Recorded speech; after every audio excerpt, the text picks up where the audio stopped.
naman Feb-Ibig Week, usong-uso ang pamimigay ng bulaklak. Kaya naman, alamin natin kay Laila kung may pagtaas o pagbaba ng presyo dito dyan sa Dangwa. Naku, the place to be yan, Laila, ngayong Valentine's. Ano, nagmamahalan ba? O, tingin ko, mura pa kasi medyo maaga pa. Tama ba ako, Lai? Ay, naku, Mami Chiki! Unang-una, blooming! Pero hindi ako. Blooming ang kahabaan ng Dos Castilla Street ngayon.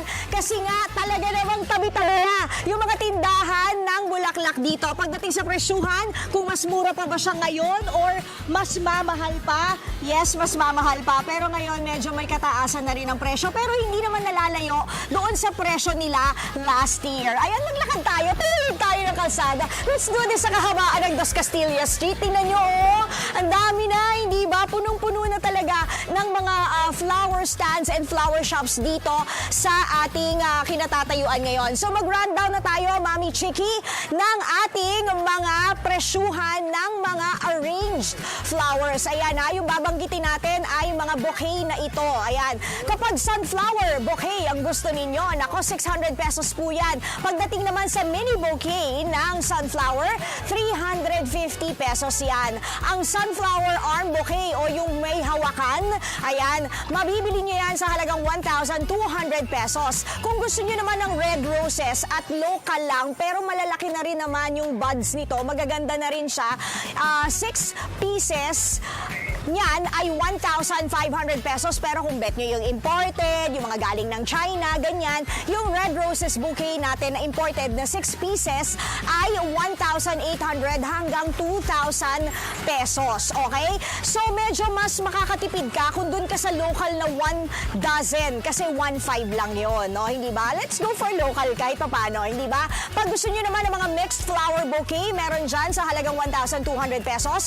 Ang carnation mini bouquet nasa 1,000 pesos. 10 piraso na yun at arranged na siya, ha? Yung ating carnation bouquet na mini, ayan, yan, gano'n, 350 pesos. Medyo 3 piraso lang yun, pero arranged na rin yun, ha? Yung ating tinatawag na Sun Life mini bouquet, nasa 350 pesos yan. At kung ang bet nyo naman ay dried flowers, kagaya nito, ayan, nasa 500 pesos yan. Pili natin ang may-ari ng Ron Flower Shop and Event Styles, si Kagawad Roy Bellorca. Ay, sorry, Bellocura. Sorry, iniba ko pa rin apelido ni Kagawad. Good morning, Kagawad. Sir, question. Yung pong presyuhan natin, last year at ngayon, magkano po yung difference? Halos parehas lang din. Okay, hindi tayo nagtaas. Sa ngayon po, nagtataas ng konti. Bukas, iba na naman ang price. Oo. Hanggang 14 po, iba na po ang price. So papalapit ng papalapit. And inaasahan po natin dahil Sabado tumapat ang Valentine's Day, hanggang Linggo may bibili nung bulaklak. Opo, mga may trabaho, Sabado, Linggo po yung bilihan nila. Ganun, may mga pasok. Oo. Pero sir, kailan kayo naging busy? Kasi alam nyo, Mami Chiki ha, guys, pagdating namin dito, ang dami ng tao namimili, mga bandang bago mag alas 5 yun ng umaga. Kailan kayo naging busy dito, sir? Ang busy po talaga sa amin is Friday. Kasi ang bilihan po talaga Friday. Kasi yung labasan kagaya ng UST, lalabas sila, diretso po kagad dito yan. Okay. Papuntang Dangwa para bibilihan bulaklak, pambigay sa minamahal sa buhay. Why not with extra love? Okay, sir. Ang inyong flower shop ay puro arranged flowers na. Arrange lang po. At saka sunflower lang po yung tinitinda ko. Ayan. Maganda to eh. Tingnan niyo yung sunflower ni Sir Roy. Ang ganda oh.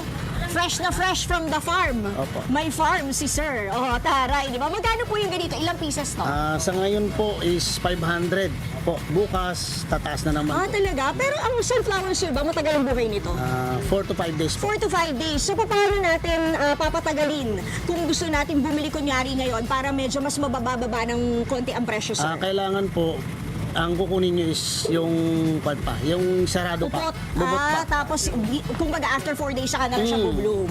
Okay, sige sir, thank you po. Ano po ba ang ating maipapayo sa mga pupunta dito sa Dangwa? Since kayo rin po ay kagawa, di ba? Ang napapansin ko, medyo kailangan i-manage ang expectations dahil sa paradahan. Ayan, paano po ba? Kailangan lang po, one way lang, Etong Dos Castillas, Dos Castillas okay. po. Para dire-diretso lang po ang daloy ng sasakyan. Okay, paano po yung parking, ganyan? Mas maganda ba may driver sila? Oo, may driver. Para pag gusto niya lang bumili, bababa lang yung bibili, tapos diretso lang. Paano sir, pagka kunyari medyo tinamad na, pwede bang mag-online order na lang? Online order. Ano ba yung FB page or social media page? Paano po how to order, Tito Roy? Ayan. Roy Bilocura po. Yun, di ba? Pakihatag. Roy Bellocura, Bellocura. Opo. Wala yung Roy's Flower Shop and Event Stores. Ayun, meron din. So, din pwedeng po. mag-PM doon. Opo. May cellphone number po ba? Meron po. Ano yun, sir? 0956-65-123-98. Ayun. Tapos sir, pag sinabi bang, huy, napanood namin po yun sa Good Morning Kapatid, may discount po ba yun? Oo naman. Oo naman. Ayan, sir. Okay, sige. Thank you so much, Sir Roy. So, mag-aalis ha, interview pa kita, ha? O, sige tsaka po. lang. O, sige, mag-ayos-ayos ka lang mula sa, yung galing sa farm natin, sunflowers. Okay, guys, wag muna tayong alis kasi meron tayong pa-game. Mas pasiglahin pa natin ang kahabaan ng Dos Castillas Street dito sa Dangwa area. Meron tayong 2 players. Choose your players. So, di ba, meron na kami game show in the morning. Okay, ang game natin ay paramihan ng alam ng ini-arrange na bulaklak dito sa Dos Castillas or sa Dangwa. Okay, ano po pangalan? Koipal. Ha? Jamaico. Jamaico, o ikaw, Gigi ma'am? po. Ma'am Gigi, o Jamaico and Gigi, bibigyan ko kayo ng 1 minute. Ayan, dito. Bibigyan ko kayo ng 1 minute. Paramihan lang kayo sa pag-mention ng mga bulaklak na ina-arrange. Ang mananalo, 500 pesos. Siyempre, mula sa Good Morning Kapatid. At ang hindi masyadong winner, di bale may load kayo ng 300 pesos. Okay, ready na? Tapos minsan makikigulo ako sa inyo, ha? Oo, pero yung mga sasabihin kong bulaklak, hindi pang arrange yun. Dapat ang sasabihin nyo ay mga ina-arrange na flowers. Okay? Ready? Eto na. Timer starts now. Champaka! Carnation. Jaguar. Ano yun? Oh, Lilies. oh, Sunflower. oh, Tulips. oh, Lily. oh. Parang sinabi ni Lily. Lipat eh. Hindi ba? Oh, Carnation. oh. Bibigyan. Sunlight. Red rose. Oh, oh. China rose. White rose. Rose. Sunflower. Oh, Wala na ito eh. sinabi Sabi na na. yung 500 pesos for you! Di bale. O, eto, 500 pesos. Paki-flex nga, Jamaico. 500 pesos from Good Morning Kapatid. Pero hindi naman talunan si ate. Meron kang 300 pesos na loan. Siyempre, galing rin sa kapatid namin yan from Smart, of course. And from Good Morning Kapatid. O, paano? Ang dami namin na paligaya. Nanalo ka na, shoutout ka pa. O, sige, sino? Shoutout sa dalawang OG dyan ng SD Town. OG Koipal and OG Lalags. Ay, Oh, SD Town yo. SD Town. Yeah, so paano maka-flower? Yan ang pinaka-latest dito. They can't even get a bounce, you know? O yan muna ang pinaka-latest. Balik sa inyo sa studio. Come on, let's Yeah, bounce! go! Ninang Laila! Naku, Diyos ko, hahanapin ka dyan ng mga ibang mga kabarkada mo. Yes, maraming salamat. Yo! Mga kapatid, Dimples Romana po, maging maalam at may pakialam sa mga napapanahong issue at headlines. Mag-follow na po at subscribe na sa social media pages ng News 5.